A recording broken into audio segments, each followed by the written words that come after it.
नमस्कार, स्वागत है आप सभी का। समीक्षा अधिकारी मुख्य परीक्षा की डेट अब धीरे धीरे करीब आती जा रही है और जो लोग भी प्री क्वालिफाई कर चुके हैं क्योंकि रिजल्ट आ चुका है, अब आपके सामने जो है आपका लक्ष्य पक्की तरह से पूरी तरह से निर्धारित हो गया है। क्योंकि अभी कुछ दिनों पहले तक जो है आप एक असमंजस की स्थिति में थे कि प्री क्वालिफाई होगा या नहीं होगा, मेरिट कितनी जाएगी। तो अब आपका जो है एक लक्ष्य डिटरमाइंड हो गया है। आपको पता है कि 22 दिसंबर से हमारा मुख्य परीक्षा का आयोजन किया जाएगा। तो जो भी समय बचा है, लगभग 7 सप्ताह का आपके पास समय है।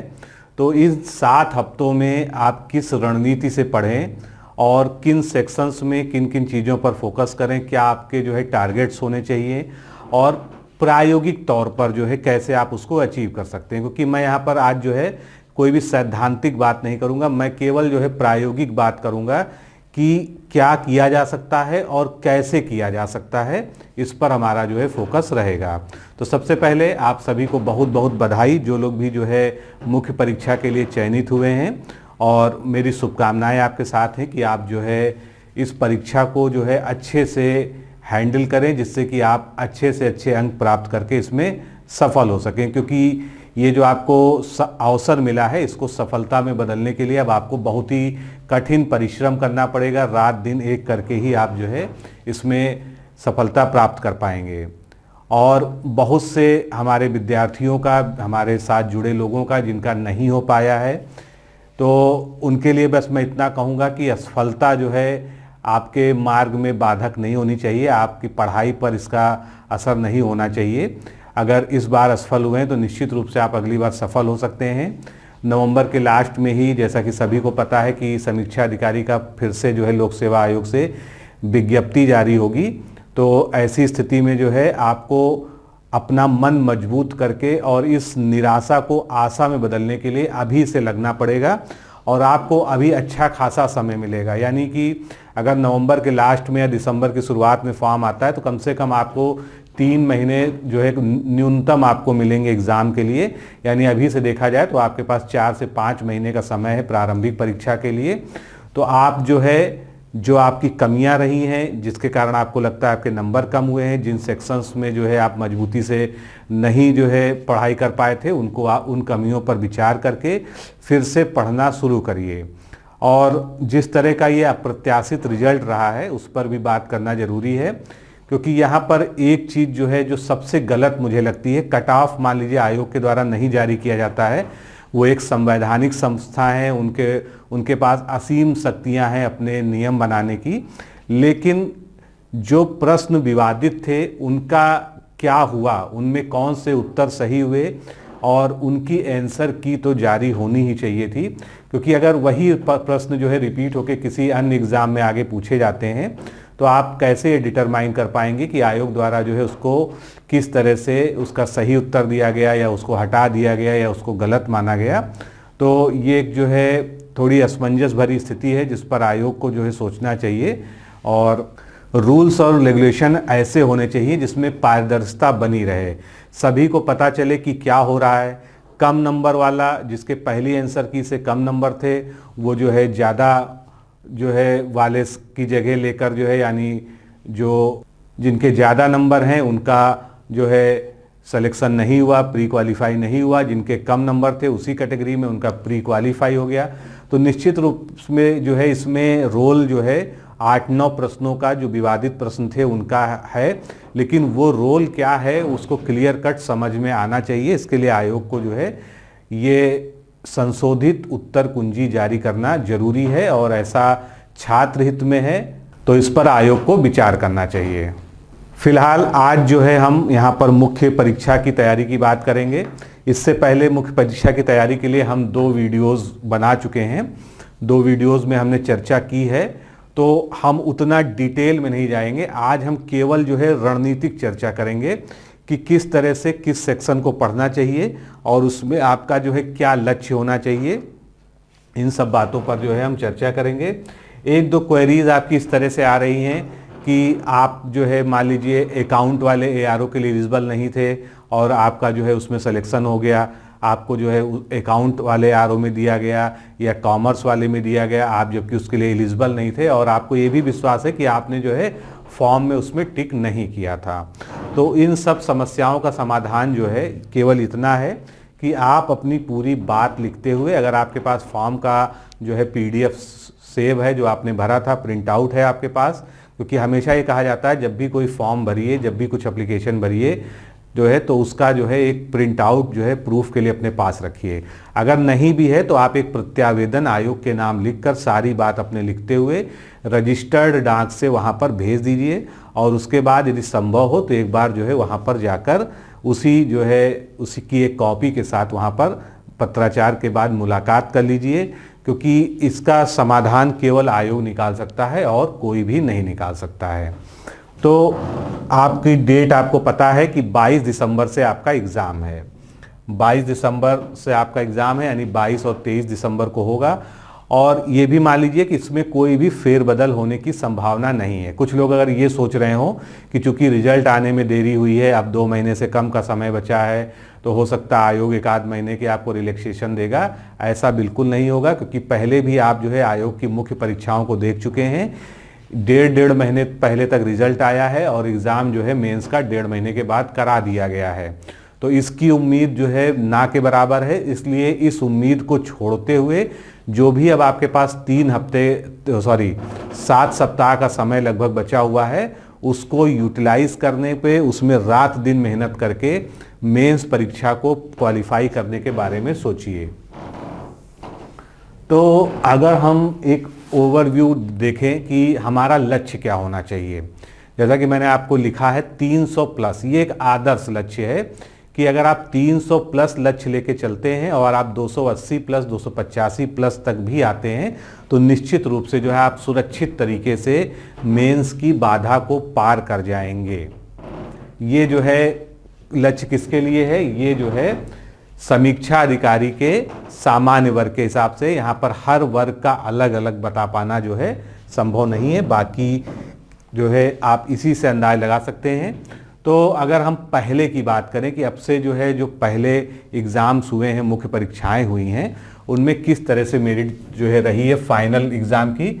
आप ये भी जानते हैं कि प्री परीक्षा का फाइनल की मेरिट में कोई रोल नहीं होता है। प्री परीक्षा केवल क्वालिफाइंग होती है। एक बार आपने क्वालिफाई कर लिया, उसके बाद जो है आपका जो है उसके नंबर कहीं भी आगे चलकर मैटर नहीं करते हैं।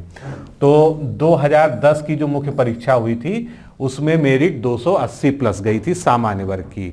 यहाँ पर एग्जैक्ट का मुझे नहीं पता है, इतना जरूर पता है कि हाँ 280 प्लस थी। 2013 में भी यही स्थिति थी, 280 प्लस थी। और ये कब थी? जब निगेटिव मार्किंग जो है ऑब्जेक्टिव वाले पेपर्स में नहीं होती। आप जानते हैं कि जो ऑब्जेक्टिव वाला पेपर होता है जीएस और हिंदी, ये 2 ऑब्जेक्टिव पेपर भी होते हैं साथ में जो है लिखित परीक्षाओं के साथ में। तो यहाँ पर जो है उनमें निगेटिव मार्किंग तब लागू नहीं थी। 2014 की कंफर्म मेरिट थी 289। ये जो है ये भी जो है निगेटिव मार्किंग तब नहीं हुआ करती थी, यानी विदाउट निगेटिव मार्किंग ये एग्ज़ाम हुआ था। 2017 की अभी तक विडंबना है कि रिजल्ट आए कई महीनों हो चुके हैं, लोगों को अपॉइंटमेंट लेटर भी मिल चुका है, ज्वाइनिंग की प्रक्रिया भी चल रही है, लेकिन 2017 की मेरिट क्या रही, को क्या कट ऑफ रही, किसी को कुछ नहीं पता है। जो लोग क्वालिफाई हो चुके हैं, जो लोग मिठाइयाँ भी बांट चुके हैं, उनको ये नहीं पता है कि उनका जो है कितना नंबर उनको मिला था, कितना जो है उनके मार्क्स आए हैं। लेकिन ये जरूर है कि उनका चयन हो चुका है तो वो संतुष्ट हैं। लेकिन आगे जो लोग तैयारी कर रहे हैं उनको पता होना चाहिए कि किस तरह से जो है कट ऑफ जा रही, क्या मेरिट जा रही है, जिससे एक सटीक अंदाज़ा लग सके आपको जो है आपकी तैयारी में। 2016 क्योंकि इसका पेपर बार बार कैंसिल हुआ, बार बार लटकते उटकते अब हो पाया है, तो इसमें जो है अब निगेटिव मार्किंग है। निगेटिव मार्किंग है तो 280 से नीचे फिर भी जो है मेरिट जाने की संभावना नहीं है। इसलिए आप किसी भी स्थिति में ये सोचकर मत चलें कि 280 से नीचे इसमें मेरिट जाएगी। हमेशा एक लक्ष्य मन में रखें कि हमको 280 प्लस 285 प्लस लाने का प्रयास करना है, तभी जो है आप इसमें फाइनल रूप से जो है सिलेक्शन पा सकेंगे, क्योंकि इसमें निगेटिव मार्किंग है। यहाँ पर कई लोगों ने क्वेरी की है हमारे जो है बैच की, तो मैंने पहले ही आपको बता रखा है कि हमारा जो बैच है उसको हमने डेडिकेशन बैच इसलिए नाम दिया है क्योंकि हम स्टूडेंट्स के साथ जो है मेहनत कर रहे हैं। हमारा उद्देश्य यहाँ पर यह है कि जितने भी लोग हमारे साथ जुड़ेंगे उनमें से अधिकांश लोग जो है अच्छे से अच्छा प्रदर्शन करके सफल हो सकें, उनको फाइनल सिलेक्शन मिल सके। इसलिए अगर आप अभी भी इच्छुक हैं तो आप ज्वाइन कर सकते हैं। बैच चल रहा है और 50% के लगभग जो है हमने 40 से 50% तक सिलेबस समाप्त करने की ओर है। लगभग जो है 2 से 3 दिनों में जो है 50% सिलेबस हमारा खत्म हो जाएगा। और निबंध और जो है सारांश लेखन ये अभी शुरू नहीं किया गया था, केवल रिजल्ट के इंतजार में, जो कि अब आज से ही शुरू हो जाएगा। तो अगर आपको RO मेंस का बैच ज्वाइन करना है हमारा, तो आप इस नंबर पर जो आपको दिया हुआ है 9506742546 इस पर सीधे कॉल कर सकते हैं या व्हाट्सएप से जो है आप RO मेंस लिखकर भेज सकते हैं।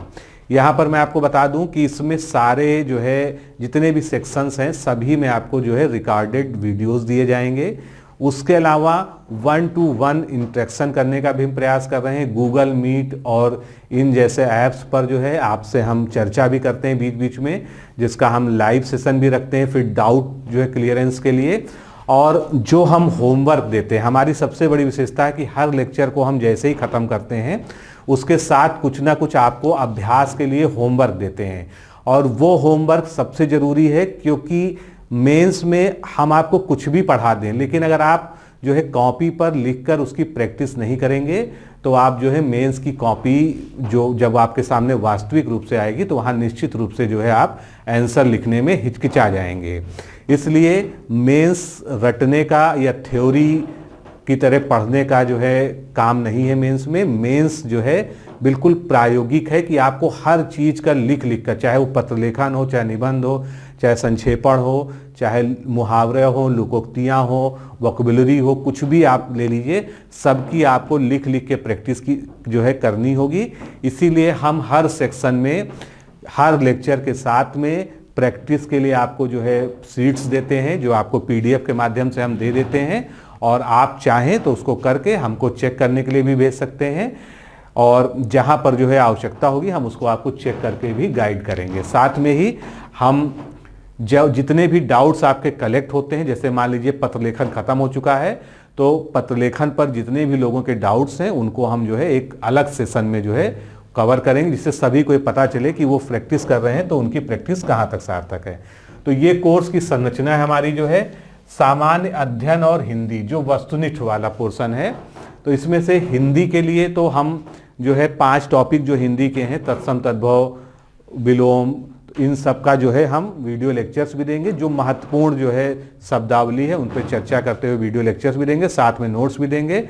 उसके अलावा GS और हिंदी की ऑब्जेक्टिव की प्रैक्टिस आप टेस्ट सीरीज में एक्चुअल में कैसे करें, उसके लिए आपको टेस्ट सीरीज जो है 10 मिल रही हैं, जो एग्जाम से ठीक 1 महीने पहले आपको प्रोवाइड हो जाएंगी। फिर करंट अफेयर्स को कवर करने के लिए जनवरी से लेके डिकोड एग्जाम की जो भी जो है मैगजीन्स हैं वो आपको प्रोवाइड हो जाएंगी, जिससे आप करंट को पूरी तरह से पढ़ पाएँ। उसके बाद पत्राचार है, पत्र लेखन है, सारणी लेखन है, इसके लिए हम PDF में नोट्स दे रहे हैं। जो है एक्सरसाइज के लिए आपको जो है रेगुलर होमवर्क देते हैं, जिससे आप अभ्यास करते रहें। साथ में वीडियो लेक्चर्स में सब कुछ जो है क्लियर, आपने 1-2 जो है डेमो हमारे देखे होंगे, उसी तरह से जो है हम उसमें पढ़ा रहे हैं। अपठित गद्यांश, सारांश लेखन है, पारिभाषिक शब्दावली, मुहावरे, लोकोक्तियाँ, कंप्यूटर ज्ञान, सामान्य शब्द ज्ञान एवं व्याकरण, इन सब पर video lecture plus notes plus practice के लिए जो है अलग से मटेरियल। और हिंदी निबंध लेखन में भी उसी तरह से। और हमारा जो अब लास्ट का जो है 1.5 महीना हमारा फोकस होगा, वो मूल रूप से जो है हिंदी निबंध और अपठित गद्यांश जो है, क्योंकि ये ऐसे सेगमेंट हैं इनमें अगर आप अच्छे नंबर नहीं ला पाते हैं तो मेंस जो है आपके लिए मेंस की राह जो है मुश्किल हो सकती है। तो हमारा ये प्रयास है इस बैच में कि हम बिल्कुल प्रायोगिक तौर पर आपको पढ़ाएं, आपसे प्रैक्टिस कराएं। हम एक तरफा यानी ओमनी डायरेक्शनल जो है इसमें पढ़ाई नहीं कराना चाहते कि हमने जो आपको लेक्चर दे दिया और आप उसको सुने ना सुने, क्योंकि हम यहाँ हर लेक्चर में ये भी आपसे पूछते हैं कि आपने होमवर्क किया कि नहीं किया, और नहीं किया है तो उसको करिए, और कोई असुविधा हो रही है आपको तो उसके लिए जो है हमसे संपर्क कीजिए। तो कैसे ज्वाइन करना है ये आप जान चुके हैं। अब हम अपने आज के जो हमारा फोकस है कि हम प्रैक्टिकली जो है कैसे ये पॉसिबल करें कि हम मेंस को क्वालिफाई कर पाएँ। आपने प्री को क्वालिफाई किया है, इससे जो है आपका एक आत्मविश्वास बढ़ा हुआ है, और उसी बढ़े आत्मविश्वास के साथ आपको ये 2 महीने का सफ़र बहुत ही अच्छे तरह से जो है तय करना है। जिस तन्मयता से आपने पहले तैयारी की थी उसी कंसिस्टेंसी के साथ में जो है अब आपको लगना होगा। तो सबसे पहले मुख्य परीक्षा की संरचना क्या होती है, अभी हम पूरे सिलेबस पे भी डिस्कशन करेंगे। सबसे पहले एक ओवरव्यू देखते हैं। जैसे कि हमने बात की जीएस की, तो जीएस कैसा होता है, ऑब्जेक्टिव टाइप का होता है। इसमें कुल प्रश्न 120 होते हैं, इसका पूर्णांक भी 120 होता है। समय आपको 2 घंटा मिलता है, पर्याप्त समय होता है। और जो है मुख्य परीक्षा में जो जीएस होती है वो प्री की जीएस से अगर आप देखें तो थोड़ा सा हम उसको आसान कह सकते हैं, क्योंकि आप अगर कंपेयर करेंगे दोनों को। और यहाँ पर एक दूसरी चीज़ ये है कि इसमें कुछ सेगमेंट्स हैं जो ज़्यादा पूछे जाते हैं, जैसे यूपी स्पेशल है, रीजनिंग के क्वेश्चंस हैं, जनगणना, नगरीकरण, पर्यावरण, कृषि, तो इन सब पर जो है फोकस ज़्यादा होता है। और ये ऐसे सेक्शंस हैं जिनमें आप जो है गलती अगर कम करें तो आप इसमें अच्छे नंबर ला सकते हैं। कितना टारगेट होना चाहिए, अब इस पर हम भी चर्चा करते हैं। सामान्य हिंदी बिल्कुल वही सिलेबस है जो सामान्य अध्ययन का प्री में था, वही सामान्य हिंदी का भी प्री में है, बस उसमें जो है 1-2 बदलाव है। क्या, इसमें पर्यायवाची शब्द जो है हट जाता है सिलेबस से, यानी अब आपके पास सेगमेंट बचते हैं केवल 5, और कुल प्रश्न आते हैं आपके पास 30, जिसका पूर्णांक होता है 60, और इसके लिए आपको आधे घंटे का समय मिलता है। सामान्य हिंदी लिखित वाला जो परीक्षा होती है, जो पहले दिन ही होती है, यहाँ से यहाँ तक जो है पूरा फर्स्ट डे होता है, ये डे 1 का जो है एग्जाम होता है। और ये हिंदी निबंध जो होता है ये डे 2 को होता है। तो हिंदी निबंध से पहले जो है हिंदी लिखित वाली परीक्षा होती है, जिसमें कुल 60 प्रश्न आते हैं। किस तरह से आते हैं अभी देखेंगे। इसका पूर्णांक 100 होता है और इसके लिए आपको 2.5 घंटे का समय मिलता है। हालांकि ये 2.5 घंटे का समय पर्याप्त भी है, लेकिन अगर आपका अभ्यास अच्छा नहीं है, आप जो है आंसर राइटिंग जो है लगातार नहीं कर रहे हैं और आप लिख लिख के प्रैक्टिस नहीं कर रहे हैं चीज़ों के लिए, तो ये 2.5 घंटा आपके लिए कम भी पड़ सकता है। और मेंस में हमेशा एक चीज़ ध्यान रखिएगा कि आप सारे प्रश्न अटेम्प्ट करने का प्रयास कीजिए।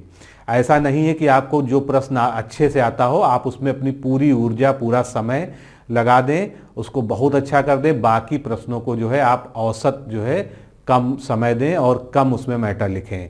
इसलिए यहाँ पर जो है टाइम का डिवीज़न बहुत ज़रूरी है। 7 सेगमेंट जो लिखित परीक्षा के हैं उनको आपको 2.5 घंटे में ही करना है। इसलिए आपको ये तय करना होगा कि सबको जो है जिसके लिए जितना निर्धारित समय है उसके अंदर ही आप सॉल्व करें। हिंदी निबंध जो है, जिसको हम ट्रम्प कार्ड कह सकते हैं इस पूरे एग्ज़ाम का, वैसे तो 120 नंबर का जो है ये होता है, 3 निबंध होते हैं, 40-40 अंक के 3 निबंध होते हैं, 120 पूर्णांक होता है, 3 घंटे का समय मिलता है। यहाँ पर एक जो है इसके बारे में सकारात्मक बात जो सबसे अच्छी है कि आपको समय पर्याप्त मिलता है, यानी आपको 1 घंटे के लिए 1 घंटे में 1 निबंध लिखना होता है और वो 600 शब्दों का निबंध होता है। तो ये बहुत ज़्यादा, मतलब ऐसा नहीं कि आप इस टाइम को में अच्छा मैनेजमेंट नहीं कर सकते हैं।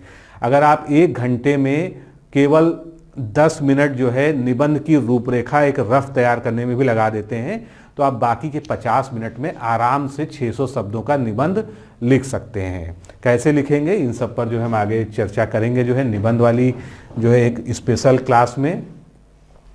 अब जो संरचना हमने देखी उसमें किस तरह से आपको जो है अपना टारगेट बनाना चाहिए, और मेरी तरफ से आपको टारगेट है 285। वैसे तो कहा जाता है कि 300 हमेशा सोच के ही पढ़ाई करनी चाहिए, और आपको भी 300 नंबर, 400 में से 300 नंबर सोच के ही पढ़ाई करनी चाहिए। लेकिन अगर आप यहाँ 285 प्लस रखते हैं अपना लक्ष्य और वो अचीव कर लेते हैं तो आपका जो है सिलेक्शन कोई नहीं रोक सकता। 285 प्लस जो है नेगेटिव मार्किंग के इस एग्ज़ाम में जो है आपके लिए सफिशिएंट है। तो यहाँ पर अब हम पहले सेगमेंट की बात करते हैं जीएस की, जो कि ऑब्जेक्टिव वाला है। इसमें 120 प्रश्न होते हैं, पूर्णांक 120 होता है, ये हमने सब डिस्कस कर लिया। अब यहाँ पर जो है आप ये समझ लीजिए कि आप किसी भी स्थिति में 80 से 85 नंबर आपको लाने ही होंगे। प्रयास तो आपका ये होना चाहिए कि निगेटिव मार्किंग के बाद आप जो है 85+ ही लाएं। तो इसके लिए आप समझ लीजिए कि आपको कितना जो है फोकस्ड तैयारी करनी होगी। आगे अभी हम जीएस के बारे में चर्चा करेंगे कि कौन कौन से सेगमेंट्स में किस तरह से पढ़ना चाहिए आपको। तो यहाँ पर आपका टारगेट ये होना चाहिए कि 120 में जो है 80 से 85 आपको नंबर लाने हैं, इतने प्रश्न सही करने निगेटिव मार्किंग के बाद भी।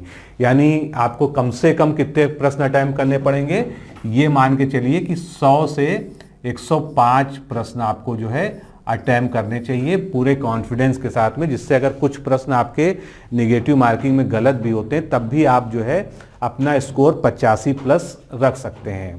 सुनने में तो जो है बड़ा आसान सा लगता है 85+, या जो है बोलने में भी आसान सा लगता है, लेकिन दोस्तों ये इतना आसान नहीं है। इसके लिए जो है आपने जितना भी अभी तक जो है प्री एग्ज़ाम के लिए तैयारी की है उसका आपको रिवीजन करना पड़ेगा, और ये जो सारे सेगमेंट हैं इसको आपको सबको एक साथ लेके चलना पड़ेगा।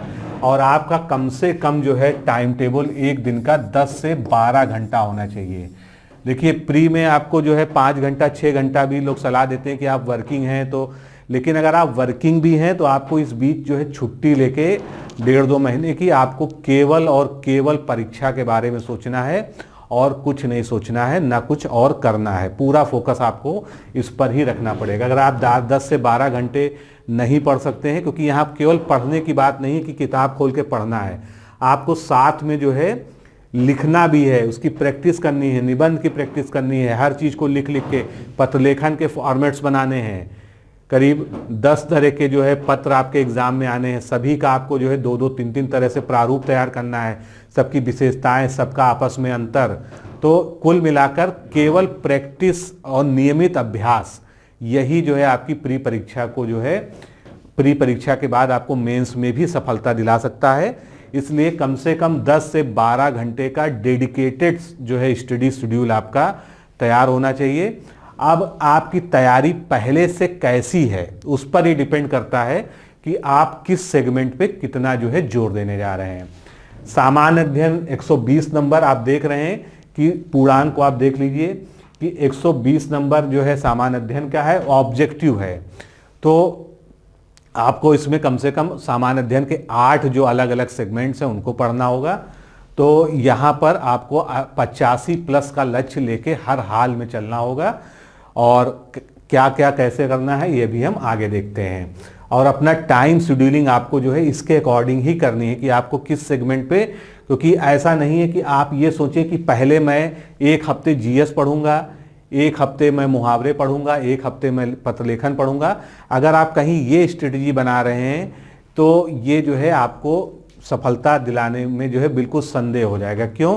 क्योंकि आपको सभी सेगमेंट्स का महत्व समझते हुए सभी के लिए बराबर जो है समय निकालना होगा। सामान्य अध्ययन की अगर हम बात करें तो कम से कम आपको जो है 2 घंटा डेली जो है इस पर आपको मेहनत करनी होगी। 2 घंटा अगर आप जो है अच्छे से पढ़ते हैं, मान लीजिए आपने शुरुआत यूपी से की, जनगणना से की, भूगोल से की, वो आपकी पिछली तैयारी पर डिपेंड करता है कि कितना जो है आपने पहले समय दिया था। जिन सब्जेक्ट्स को आपने बहुत अच्छे से पढ़ के रिवाइज कर रखा है उनको आप जो है कंपेरेटिवली कम समय दे सकते हैं, लेकिन जिन पर आपने पिछली परीक्षा में प्री के समय फोकस नहीं कर पाए थे उनको आपको अब ज़्यादा समय देना पड़ेगा। इसी तरह से सामान्य हिंदी, अब यहाँ पर एक राहत भरी बात यह है कि आपका जो है एक सेगमेंट पर्यायवाची कम हो गया है, लेकिन आपके पास 5 सेगमेंट अभी भी हैं, और भले ही क्वेश्चन कम हो गए हैं, उसके पूर्णांक कम हो गया है, लेकिन आपका जो है जो पढ़ने का दायरा है वो उतना ही रहेगा। केवल पर्यायवाची को हटा दीजिए, बाकी सभी चीज़ों को आपको समग्रता से पढ़ना पड़ेगा, क्योंकि जिस तरह से प्री में जो है टफ क्वेश्चंस आते हैं उसी तरह से मेंस में भी टफ क्वेश्चंस आते हैं। तो इसके लिए भी आपको जो है एक रणनीति बनानी पड़ेगी कि आपको 1 से 1.5 घंटा जो है इस सेक्शन पे देना होगा। मान लीजिए आपने 2 टॉपिक्स को तय कर लिया, आपने कहा कि आप तत्सम और तद्भव को जो है डेली 45 मिनट पढ़ेंगे, और डेली 45 मिनट आप जो है किसको देंगे, मान लीजिए विलोम शब्द को देंगे। तो इस तरह से अगर आप शेड्यूल बना के चलेंगे तो 1 हफ्ते में 2-2 टॉपिक को जो है पहले एक बार अच्छे से पढ़ेंगे, उनके प्रीवियस ईयर क्वेश्चंस को सॉल्व करेंगे। उसके बाद जब आपका जो है पूरा कोर्स हो जाए उसके बाद इसी तरह से शेड्यूल बना के उसका रिवीजन लगातार करते रहेंगे। तो ये दोनों आपको जो है बहुत ही होशियारी से इसके लिए टाइम एलोकेशन करना पड़ेगा। और हिंदी की अगर बात करें तो आपको 54 प्लस, जैसे हमने प्री में कहा था कि 55 प्लस एक जो है मैंने आपको जो एक टारगेट दिया था, यहाँ पर मैं आपको टारगेट देता हूँ 54 प्लस आपको कम से कम यहाँ पर रखना है। वैसे मैं बता दूं कि यहाँ पर लोग 60 में 60 नंबर भी लेके आते हैं, ऐसे बहुत सारे उदाहरण मेरे खुद के साथ में मौजूद हैं। इसलिए कोई भी लक्ष्य असंभव नहीं है, लेकिन मिनिमम आपको जो है इस सेगमेंट में 54 प्लस 54 प्लस नंबर के बारे में सोचना चाहिए, क्योंकि निगेटिव मार्किंग भी है, इसलिए जो है मैं आपसे 54 प्लस कह रहा हूं। अब चलते हैं अगले सेगमेंट पे, सामान्य हिंदी की जो लिखित परीक्षा होती है। अब लिखित में जो है कई सारे टॉपिक्स हैं, पहले उन टॉपिक्स को हम देख लेते हैं, अभी उसको अच्छे से भी देखेंगे। तो लिखित में आपका एक हो गया गद्यांश का शीर्षक लिखना, सारांश लिखना, 3 रेखांकित अंकों की व्याख्या करना। इसके लिए बहुत सारी जो है बुक्स भी मार्केट में अवेलेबल हैं, आप कोई भी बुक ले लीजिए जो भी आपको समझ में आती हैं।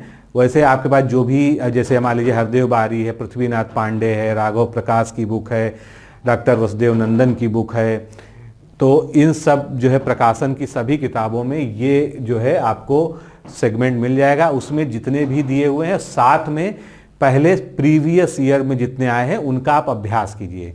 किताब से पहले आप ये समझिए कि किस तरह से इसमें जो है इसका सारांश लिखा गया है, किस तरह से रेखांकित अंकों की व्याख्या की गई है और शीर्षक किस तरह से दिया जा रहा है। लेकिन केवल जो है समझने के लिए किताब का प्रयोग करिए, किताब की लैंग्वेज को जो है रटने का प्रयास मत करिए, क्योंकि ये सेगमेंट ऐसा है अपठित गद्यांश होगा, किसी किताब में आपको वो गद्यांश नहीं मिलेगा जो आपके सामने आएगा। तो यानी आपके सामने एक बिल्कुल नई सिचुएशन होगी, कहीं से रटने से कोई फायदा नहीं होगा। इसलिए हमको एक्चुअल में सारांश कैसे लिखना है इस पर फोकस करिए। इस पर जल्दी ही जो है मेरा एक वीडियो भी आपको मिलेगा, तो आप जो है और अच्छे से समझ पाएंगे। तो अब यहाँ पर आप देख सकते हैं कि ये 21 नंबर का होता है, और इस 21 नंबर में जो है आप 17-18 नंबर आराम से प्राप्त कर सकते हैं। इसमें कोई भी इतनी जो है दिक्कत की बात नहीं है। सारांश का मतलब आप जानते हैं कि संक्षेपण नहीं होता। संक्षेपण में जो है ये कहा जाता है कि 1/3 कर दिया जाता है, सारांश में भी जो है 1/3 से 1/4 तक किया जाता है, लेकिन ऐसा कोई हार्ड एंड फास्ट नहीं है। संक्षेपण और सारांश में एक और अंतर ये है कि संक्षेपण में हमको उसी क्रम को फॉलो करना पड़ता है जिस क्रम में वो गद्यांश आपके सामने है, लेकिन सार लेखन में हम नीचे की जो 4 लाइनें हैं उनकी बात को हम ऊपर भी लिख सकते हैं। यानी हमको उसका सार लिखना है, ना कि जो है उसको हमको छोटा करना है। तो दोनों में अंतर है, आगे हम इसको एक वीडियो के माध्यम से समझेंगे। उसके बाद सरकारी पत्र की सारणी रूप में लेखन आता है। एक सरकारी पत्र दे दिया जाता है, उसको जो है आपको टेबुलर फॉर्म में सबसे पहले क्रम संख्या, उसके बाद दिनांक, उसके बाद उसके पहले पत्रांक, फिर दिनांक, फिर प्रेषक, फिर प्रेषित किसको भेजा गया, लास्ट में जो है उसकी विषय वस्तु को लिखना होता है। तो ये जो है बहुत ही आसान होता है, अगर जो है आप इसकी प्रैक्टिस करेंगे तो इसमें जो है 15 में से 13 नंबर 14 नंबर कहीं नहीं गए हैं। इसमें कुछ भी जो है बहुत ज़्यादा टेक्निकलिटी नहीं है। पत्राचार में जरूर टेक्निकलिटी है, जहां पर आपको जो है करीब 10 तरह के जो है आपको पत्र पढ़ने होंगे। सभी का अपना एक निश्चित फॉर्मेट होता है, सभी की आपकी निश्चित विशेषताएं होती हैं। जिन लोगों ने पत्र लेखन की क्लास हमारी की है, जो बैच में है, वो जानते हैं। मैंने इस तरह से पढ़ाया है कि वो अगर उसको अभ्यास करेंगे तो पत्र लेखन में शायद ही उनके कोई नंबर जो है कटें जो है। हाँ, लेकिन इसमें कुछ जो बातें होती हैं, आपकी राइटिंग अच्छी होनी चाहिए। आप जब लिखें तो सीधी लाइन में लिखें, लेफ्ट मार्जिन को लेके चलते हुए लिखें। जो हमने डेमो क्लास जो है इसी चैनल पे अपलोड की है, एक बार उसको आप देखेंगे तो आप ये सब चीज़ों को समझ जाएंगे। तो यहाँ पर आप 24 में से 20 नंबर तक आसानी से ला सकते हैं, कोई ऐसा असंभव काम नहीं है। 18 प्लस तो जो है कहीं नहीं गए हैं, अगर आप जो है सही से सारे पत्रों की विशेषताएं, सभी का जो है ड्राफ्ट करने का तरीका और जो है जो स्वच्छता से और स्पष्टता से जो है पत्र बनना चाहिए, जो उसकी बारीकियों को फॉलो करते हुए बनना चाहिए, अगर आप उस तरह से बना रहे हैं। इसके बाद आपकी बारी आती है पारिभाषिक शब्दावली की, जिसमें प्रशासनिक और वाणिज्यिक यानी एडमिनिस्ट्रेटिव और कॉमर्शियल जो है वोकैबुलरी पूछी जाती है। अंग्रेजी से हिंदी, इसमें 5 शब्द, और हिंदी से अंग्रेजी। ये 20 नंबर तो दोस्तों ऐसे हैं कि ये 20 में 20 आप जो है ला सकते हैं बहुत ज़्यादा मेहनत के बिना। 1-1,500 शब्दों को अगर आप अच्छे से पढ़ लेते हैं, जो हर बुक में हिंदी की आपको दिए हुए हैं, और उसके अलावा जो है राजभाषा की जो वेबसाइट है वहाँ पर जो है पारिभाषिक शब्दावली का जो है कोर्स भी है, अगर आप उसको डाउनलोड करके पढ़ लेते हैं, उसमें तो खैर 10-15 हज़ार शब्द होंगे, लेकिन आप जो है जितने भी महत्वपूर्ण शब्द आपको लगते हैं उससे पढ़ें। पहले जो आपके पास बुक्स मौजूद हैं, जो भी जो है हिंदी राइटर्स की बुक हैं, सभी में जो है सामान्य रूप से सभी में पीछे पारिभाषिक शब्दावली दी हुई है। इसके अलावा कई सारी वेबसाइट्स हैं जहाँ पर जो है ये पारिभाषिक शब्दावली दी हुई है, हिंदी से अंग्रेजी और अंग्रेजी से हिंदी जो है। लेकिन इसमें एक ध्यान रखिए कि जब भी वोकैबुलरी पढ़िए तो उसका एक तो होता है कि सीधा सीधा अर्थ, एक होता है उसका जो है प्रायोगिक भाव जानना आपको जो है कि हमारा जो एरिया है वो क्या है, प्रशासनिक शब्दावली वाला है। यानी अगर उसको हम पत्राचार में, कार्यालयी प्रयोग में या एडमिनिस्ट्रेटिव प्रशासनिक प्रयोग में जो है लेके सोचते हैं तो उसका अर्थ दूसरा होगा, और एक सामान्य अर्थ उसका जो है दूसरा होता है। फिर मुहावरे तथा लोकोक्तियाँ, ये जो है सबसे आसान सेगमेंट है अगर देखा जाए सभी सेगमेंट्स में से। ये कुल 10 अंक का होता है। इसमें निश्चित रूप से जो है आप 8 अंक तो आपको कहीं नहीं गए हैं जो आपको मिल सकते हैं। इसमें आपको जो है मुहावरे और लोकोक्तियाँ जो है दी जाती हैं, ये कुल 5 आपको आती हैं। इसमें से जो है आपको उनका एक तो सीधा साधा अर्थ लिखना होता है और उसका एक अपने शब्दों में वाक्य प्रयोग करना होता है। इसमें बस आपको एक सावधानी रखनी कि किताब की रटी हुई जो है लैंग्वेज को आपको नहीं लिखना है। जरूर एक बार आप देखें किताब में कि क्या किस तरह से वाक्य प्रयोग किया गया है, लेकिन उससे आइडिया लेके आप उसके शब्दों को बदलकर अपने शब्दों में जो है वाक्य प्रयोग करने की प्रैक्टिस करें। और जैसे मान लीजिए एक मुहावरा जो है, मान लीजिए हम कहते हैं कि अंधे की लाठी, तो यानी एकमात्र सहारा होना, इस तरह से जो इसका अर्थ हो गया। अब इसका आप कम से कम 2 से 3 तरह से आप वाक्य प्रयोग करके रखिए। ये नहीं कि आपने एक वाक्य प्रयोग कर लिया, आपने सोचा ये सफिशिएंट है। कम से कम 3 उसके वाक्य प्रयोग अपने शब्दों में उसको पिरो के अलग अलग करिए, और जिससे आपको जो है आपकी क्रिएटिविटी बढ़ेगी। फिर अगला सेगमेंट है कंप्यूटर ज्ञान। तो इसमें आपको जो है कंप्यूटर के लिए कोई एक बुक लेनी पड़ेगी, खासकर जो है CCC लेवल की कई सारी बुक्स जो है मौजूद हैं शॉप्स पर, आप उनमें से कोई भी एक बुक ले लीजिए।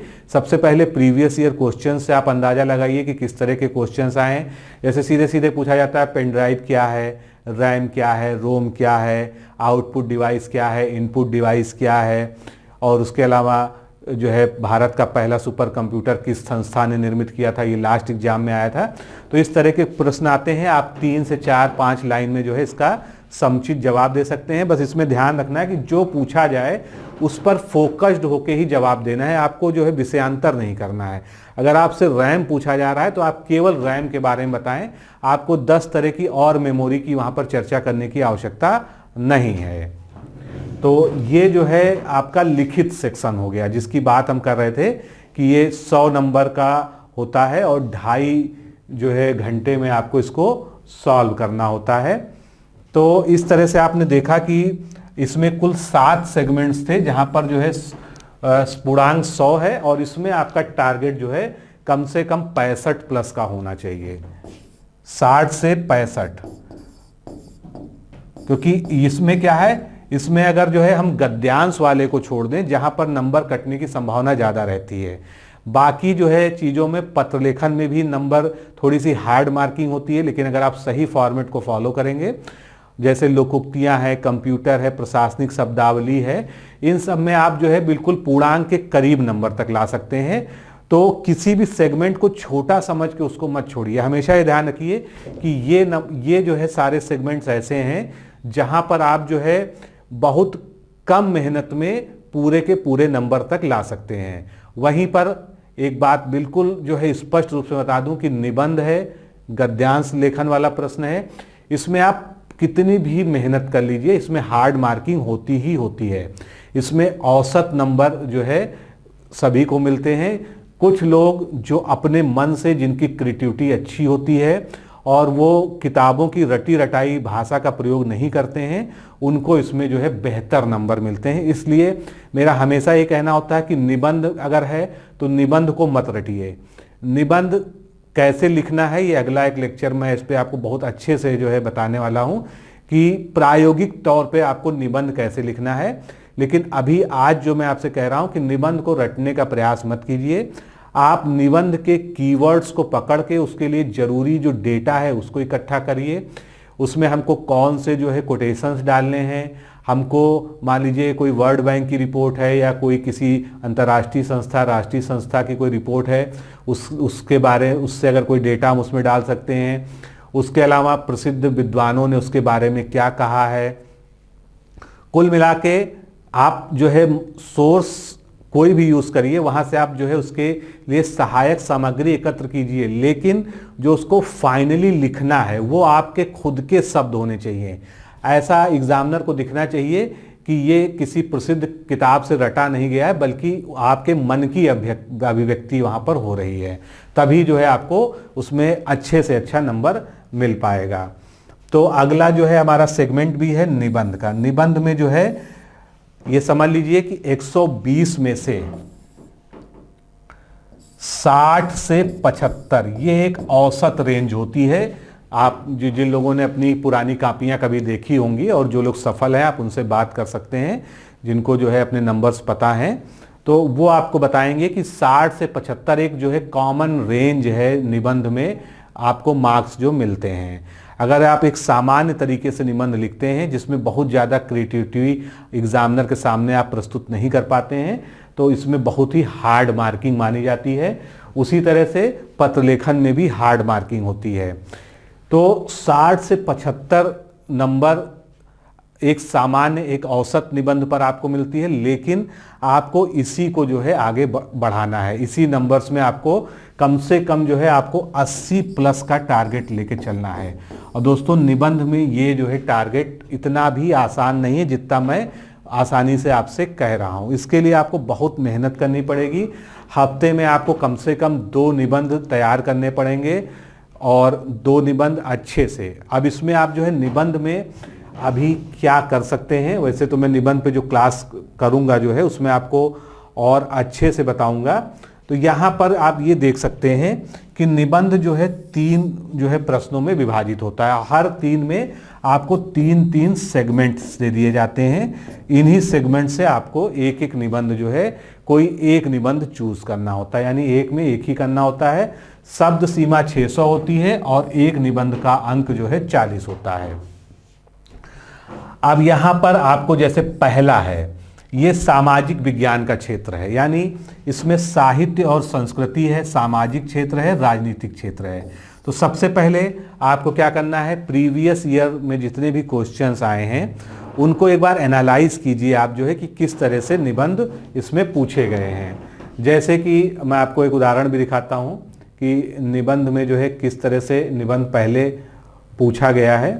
तो जैसे देखिए जो है पहला खंड जो मैंने बात की थी जो है सामाजिक क्षेत्र वाला, संस्कृति, साहित्य और समाज के अन्योन्याश्रित संबंधों पर विचार कीजिए।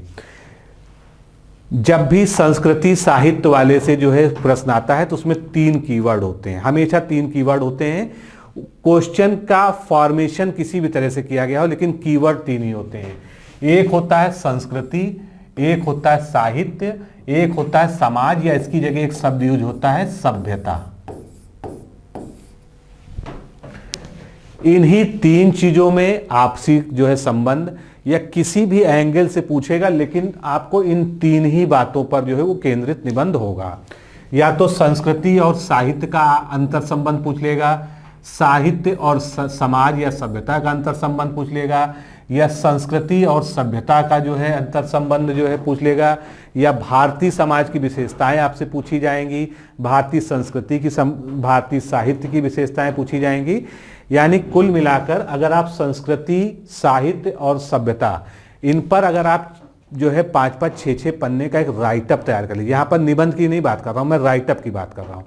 राइटअप मतलब एक लेख होता है। एक लेख अगर आप बना लीजिए और उस लेख में आपको करना क्या है कि भारतीय संस्कृति के बारे में जितनी जानकारी तथ्यपरक और जो अच्छी अच्छी शब्दावली यूज करके आप इकट्ठा कर सकते हैं उसको आप लिख लीजिए।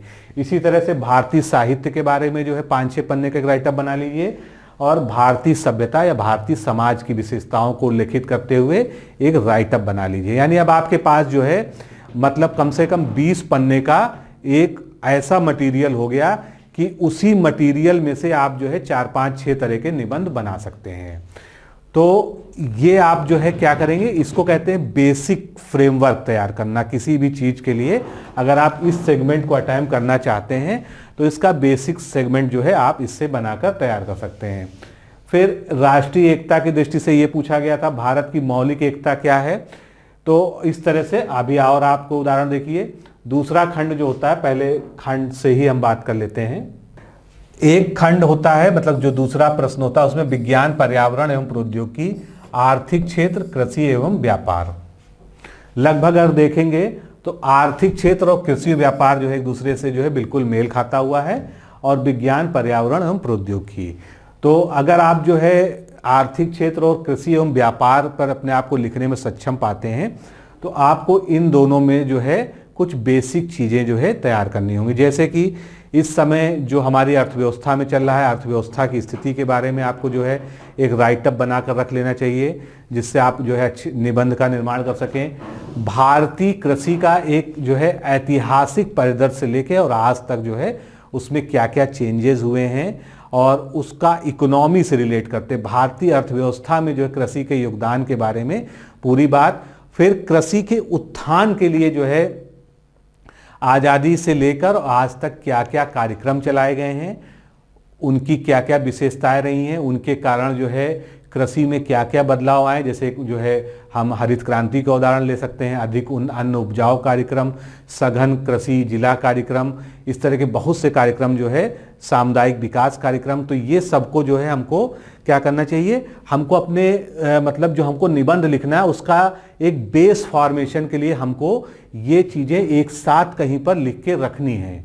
और ये ऐसा नहीं कि किताबों को आप टिक लगा कर, इसको आपको खुद लिखना पड़ेगा, क्योंकि आप बेस मटेरियल बना रहे हैं, इसलिए आप खुद लिखेंगे तो आपको वो सब चीज़ें याद होंगी। तो कहने का मतलब ये है कि अगर आप निबंध की जो है तैयारी करने जा रहे हैं, निबंध लिखने की, तो आपको पहले बेसिक मटेरियल तैयार करना पड़ेगा। उसको एक आप लेख के रूप में जो है उस क्षेत्र से संबंधित जो भी चीज़ें हैं, इसी तरह से जैसे कृषि एवं व्यापार। अब कृषि में अभी क्या हुआ है, अभी जो है 3 जो है जो विधेयक पारित हुए हैं लोकसभा राज्यसभा में जो है, तो वो जो है विधेयक अब कानून की शक्ल ले चुके हैं। उनमें क्या है, क्योंकि उनका बहुत ज़्यादा विरोध हुआ है अभी, पंजाब ने तो बिल्कुल उसके खिलाफ जो है अपने विधानसभा में अध्यादेश ले आए, दूसरा कानून उसके पैरेलल ले आया है पंजाब राज्य। तो कहीं ना कहीं हो सकता है कि आपसे ये भी प्रश्न पूछ लिया जाए कि आखिर ये जो कृषि विधेयक है इसमें है क्या और इसका विरोध क्यों हो रहा है। तो उसके बारे में भी आपको, और इन सब की आपको जो है समझ कहाँ से मिलेगी, आप हो सके तो पिछले 1 साल की जितनी भी जो है कुरुक्षेत्र हैं, जितनी भी योजना है, इनका आसानी से PDF मिल जाता है। आप टेलीग्राम में सर्च करिए, आप नेट पे सर्च करिए, कहीं ना कहीं व्हाट्सएप पे आपको जो है मिल जाएगा, और जो हार्ड कॉपी मिल जाए वो ज़्यादा बेहतर है। फिर आगे चलते हैं प्राकृतिक आपदाओं के बारे में, भूस्खलन, चक्रवात, भूकंप, बाढ़, सूखा। अब बाढ़ में जैसे इस समय शहरी बाढ़ जो है बहुत ज़्यादा चर्चा में है। अभी जो है बेंगलोर में और उधर हैदराबाद में जो है शहरी बाढ़, उससे पहले जो है उड़ीसा में, पश्चिम बंगाल में, तो ये शहरी बाढ़ आजकल बहुत ज़्यादा चर्चा में है। तो शहरी बाढ़ से आपसे प्रश्न पूछा जा सकता है कि शहरी बाढ़ के क्या कारण, बाढ़ के कारण हम लोग जानते हैं अच्छी तरह से, लेकिन शहरी बाढ़ जो है क्यों ज़्यादा बढ़ रहे हैं। मुंबई में आप देखिए जो है कितने भयानक तरीके से जो है बाढ़ आती है जब बरसात आती है, और अभी जल्दी ही हुआ भी था। तो उसके लिए आप बेसिक मटेरियल तैयार कर लीजिए और इकट्ठा कर लीजिए। राष्ट्रीय विकास की योजनाएं, अब इस समय कई सारी जो है विकास की योजनाएं चल रही हैं, खासकर मोदी सरकार की जो फ्लैगशिप योजनाएं हैं, जैसे कि स्वच्छ भारत मिशन, इसके बारे में आपसे पूछा जा सकता है। उसके अलावा जो है जल शक्ति मिशन शक्ति जो है हर घर जल पहुंचाने के लिए, यानी पेयजल संकट से दूर करने के लिए उसको शुरू किया गया है। तो कई सारी फ्लैगशिप योजनाएं जो शुरू की गई हैं उनके बारे में आपसे क्वेश्चन पूछे जा सकते हैं। तो आपको उन योजनाओं पर भी राइटअप बनाकर रख लेना चाहिए, जिससे आप जब उस पर एक निबंध फ्रेम करें तो आप जो है उन्हीं से जो है चीज़ों को उठाकर अपने निबंध में डाल सकें। तो अब इस पर कैसे तैयारी करनी है इसको हम आगे विस्तृत चर्चा करेंगे। तो हम यहाँ पर कंप्यूटर के क्वेश्चन देखिए, जैसे मैंने बताया था रैम क्या है, MS वर्ड क्या है। तो यहाँ पर 2D पॉइंट आपको लिखना होगा। मुहावरे, लोकोक्तियाँ, फिर अंग्रेजी से हिंदी, हिंदी से अंग्रेजी, बहुत ज़्यादा टफ क्वेश्चंस नहीं आते हैं, पत्राचार, सारणी लेखन।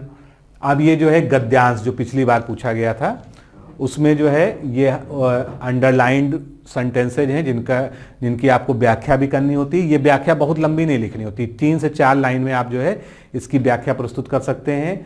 इसका एक आपको शीर्षक देना होगा और इसका आपको सारांश लिखना होगा, ना कि इसका संक्षेपण। संक्षेपण अलग शब्द है और सारांश अलग शब्द है। सारांश में जो है आप जरूरी नहीं कि इसी क्रम को फॉलो करें, आप जो है जो आखिरी में ख़त्म किया जा रहा है वहाँ से भी सार तत्व को उठा के आप पहले लिख सकते हैं।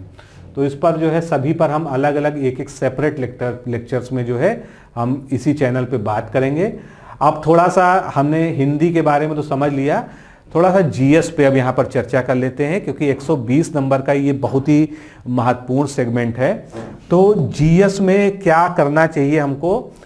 सामान्य विज्ञान की बात करें अगर जो है, तो सामान्य विज्ञान से आप जानते हैं समीक्षा अधिकारी में ट्रेंड रहा है, सामान्य विज्ञान और ज्योग्राफी से क्वेश्चंस ज़्यादा आते हैं, हमेशा ज़्यादा आते हैं। तो पहले तो आपको ये तय करना होगा कि आपकी जो है तैयारी किन चीज़ों में कम है, कौन से जो है जीएस के ऐसे सेगमेंट्स हैं जिसमें आपने की तैयारी नहीं हो पाई थी प्री में। भले ही आप प्री पास कर गए हैं, लेकिन अगर आपने उनमें जो है चीज़ों को अधूरा छोड़ दिया था तो पहले आपको शुरुआत वहाँ से करनी पड़ेगी। भारतीय राष्ट्रीय आंदोलन से अच्छे खासे प्रश्न आते हैं। सामान्य विज्ञान में आप जो किताबों से पढ़ रहे थे उसी को रिवीजन कीजिए। और सबसे ज़रूरी है इसमें प्रीवियस ईयर क्वेश्चंस, और प्रीवियस ईयर क्वेश्चंस केवल ऐसा नहीं कि आपको समीक्षा अधिकारी वाले ही तैयार करने हैं, आपको लोक सेवा आयोग की जितनी भी परीक्षाएं हुई हैं सभी के प्रीवियस ईयर क्वेश्चंस तैयार होने चाहिए, क्योंकि रिपीटिशन आज भी हो रहा है। चाहे कितना भी ट्रेंड बदल गया हो एग्जाम का, क्वेश्चन रिपीट हो रहे हैं, भले वो डिक्टो रिपीट ना हो रहे हैं, उनका स्वरूप बदल के आपसे पूछा जा रहा है। कुल मिला के कहना यह है कि आप जो है प्रीवियस ईयर क्वेश्चंस पढ़ें और उनके साथ में उनके चारों ऑप्शंस की व्याख्या को समझें, तभी आप जो है, क्योंकि क्वेश्चंस अगर डायरेक्टली आपसे रिपीट करके नहीं पूछा जा रहा है तो आप जो है किस तरह से उससे दूसरे क्वेश्चंस बन सकते हैं ये आप जो है उसकी व्याख्या से प्राप्त करेंगे। ये तो जो भी आप बुक यूज़ करते हैं, घटना चक्र है, बाकी अन्य किताबें भी आती हैं, तो आप जो है उनको प्रीवियस ईयर क्वेश्चंस को जल्दी से जल्दी, जितना जल्दी हो सके उसको एक बार तैयार कर लीजिए। प्रीवियस ईयर क्वेश्चंस को अगर कोई गलती करता है तो उसको अच्छा में माना जाता है, क्योंकि प्रायः सभी से ये अपेक्षा होती है कि उसने प्रीवियस ईयर क्वेश्चंस तो अच्छे से तैयार किए होंगे। फिर इसमें जो है भारतीय कृषि, वाणिज्य एवं व्यापार, ये सेगमेंट जो है प्रमुखता से पूछा जाता है। उसके बाद जनसंख्या, पर्यावरण और नगरीकरण, ये सेगमेंट भी बहुत ज़्यादा पूछा जाता है आरओ में। तो और ये ऐसे सेगमेंट हैं जिसमें आप कम ऊर्जा खर्च करके जो है ज़्यादा गेन कर सकते हैं। फिर विश्व और भारत का भूगोल, ये सबसे बड़ा टॉपिक होता रहा है, हालांकि ये भी 1-2 सालों में जो है बहुत ज़्यादा फेरबदल देखने को मिल रहा है, फिर भी जो है भूगोल और सामान्य विज्ञान ये हमेशा से 2 सबसे बड़े जो है टॉपिक रहे हैं, आरओ प्री के हों चाहे मेंस के हों। करंट अफेयर्स आपको जो है जनवरी से तैयार करना चाहिए, डेली का न्यूज़पेपर पढ़ना चाहिए। न्यूज़पेपर में आप रोज़ जो है जो संपादकीय है उसको भी आप अच्छे से पढ़िए, 1-2 बार पढ़िए। अगर आपको उसमें लगता है कि आपको निबंध के लिए कुछ मटेरियल मिल रहा है तो आप उसको कलेक्ट करके रखिए, उससे जो है अपना एक राइटअप तैयार करके रखिए किसी भी निबंध में ऐड करने के लिए। रीजनिंग तो आपको पढ़नी है, रीजनिंग के क्वेश्चन गलत नहीं होने चाहिए, इसका हमेशा ध्यान रखिए। फिर यूपी स्पेशल, आप देख रहे हैं यूपी स्पेशल का अब दायरा बढ़ रहा है। यूपी स्पेशल में आपको जो है अच्छे से पढ़ना होगा, प्लस करंट अफेयर्स पढ़ना होगा। तो करंट अफेयर्स जो है यूपी स्पेशल का इस चैनल पर उपलब्ध है, आप जो है जनवरी से लेके और अब तक का पूरा पढ़ लीजिए। उनकी पीडीएफ्स भी जो है आप चाहें तो उसी नंबर पर जो हमारा सर्विस नंबर है उस पर आप जो है प्राप्त कर सकते हैं, क्योंकि वो हमारी ई मैगजीन का पार्ट है। आप ई मैगजीन ले लेंगे, उसमें आपको ये मिल जाएगा। तो यूपी पर आपको जो है बहुत फोकस करना है। तो इस तरह से अगर आप जो है अपनी तैयारी को अब सीरियसली तैयार शुरू कर देंगे तो इतना भी कठिन नहीं है। जो मैं आपको 285 का लक्ष्य दे रहा हूँ वो आप प्राप्त कर सकते हैं। और एक बात हमेशा ये ध्यान रखिएगा कि ये प्री पास करने का मौका बार बार नहीं मिलता है। हो सकता है कि अगला प्री जो है आपका ना निकल पाए, तो ऐसी नौबत ही ना आए कि आपका जो है अगला प्री आपको देना पड़े। आप इसी बार जो है मेंस की तैयारी ये सोचकर करिए कि अब हमको इस मेंस के बाद जो है सीधे सिलेक्शन ले लेना है। इसके लिए आपको रात दिन एक करना पड़ेगा, 10 से 12 घंटे का एक जो है डेडिकेटेड शेड्यूल। डेडिकेटेड शेड्यूल का मतलब मेरा यही हमेशा रहता है कि आप अगर कहते हैं कि आप जो है 12 घंटा पढ़ेंगे या 10 घंटा पढ़ेंगे, तो पहली चीज कभी भी 2 घंटे से ज़्यादा एक सीटिंग में पढ़ने का प्रयास मत कीजिए। उससे जो है फ़ायदा होने की जगह नुकसान हो जाता है। तो हमेशा स्लॉट्स में बांट के पढ़ाई अपनी करिए। हमेशा 1.5 से 2 घंटे का एक आदर्श स्लॉट बनाइए। उस बीच आपको फेसबुक, इंस्टाग्राम, व्हाट्सएप कुछ भी नहीं करना है। हो सके तो अपना नेट बंद रखिए, और जो है फ़ोन कॉल अगर कोई बहुत ज़रूरी है तभी अटेंड करिए। नेट बंद करके रखेंगे, नोटिफिकेशंस नहीं आएंगे, वो आपके लिए बढ़िया है। हो सकता है कुछ लोग आपसे नाराज़ हो जाएं, लेकिन जो लोग आज आपसे नाराज़ होंगे कल वही आपको सलाम करेंगे जब आप जो है समीक्षा अधिकारी जैसी एक प्रतिष्ठित पोस्ट पर बैठकर जो है उनसे मिलेंगे। तो कौन नाराज़ हो रहा है, दुनिया हमारे बारे में क्या सोच रही है, हम इस शादी में नहीं जाएंगे, हम आज ये त्यौहार नहीं मनाएंगे, ये सब जो है कुछ समय के लिए भूल जाइए। जीवन है, जीवन में मौके बहुत हैं। इस बार दिवाली नहीं मनाएंगे तो क्या अगली बार दिवाली नहीं मनाएंगे? हो सकता है इस बार दिवाली में आप जो है कुछ सेक्रीफाइस करें तो अगली दिवाली जो है आप बहुत धूमधाम से मना सकें। तो हमेशा ये सोचिए कि हमको जो भी अब आपके पास समय है उसी समय का सदुपयोग करके पूरी अपनी ताकत से, पूरे अपने जो है सामर्थ्य से पढ़कर जो है समीक्षा अधिकारी मेंस को क्वालिफाई करना है। दोस्तों, बातें अभी बहुत सी हैं। अगर रणनीति पर चर्चा करें तो रणनीति में बहुत सारी और भी बातें हैं। हालांकि आप लोग जो भी प्रश्न होगा आपका जो है प्रश्न करिएगा, और जब हम अगला कोई लेक्चर लेंगे रणनीति पर तो उसमें भी जो है फिर हम बात करेंगे। फिलहाल आज के लिए इतना ही। आप सभी को बहुत बहुत शुभकामनाएं, और आप लोग जो है मेंस की तैयारी में जुट जाइए। जो लोग हमारे साथ जुट के तैयारी करना चाहते हैं पर्सनलाइज तरीके से, वो आ जाइए, आपका स्वागत है। और यहाँ पर मैं कोई गारंटी वाली बात नहीं करता हूँ, लेकिन मैं एक वादा करता हूँ कि जितनी मेहनत आप करेंगे उससे ज़्यादा मेहनत हम आपके लिए करेंगे। जैसा कि आपने प्री परीक्षा में देखा था, तो डेडिकेशन बैच का मतलब यही है कि ये वास्तव में डेडिकेशन बैच है। यहाँ पर हम अपना सब कुछ जो है, जो हम कर सकते हैं वो आपके लिए करेंगे। तो आज के लिए इतना ही। नमस्कार, धन्यवाद। आपको सभी को बहुत बहुत शुभकामनाएं।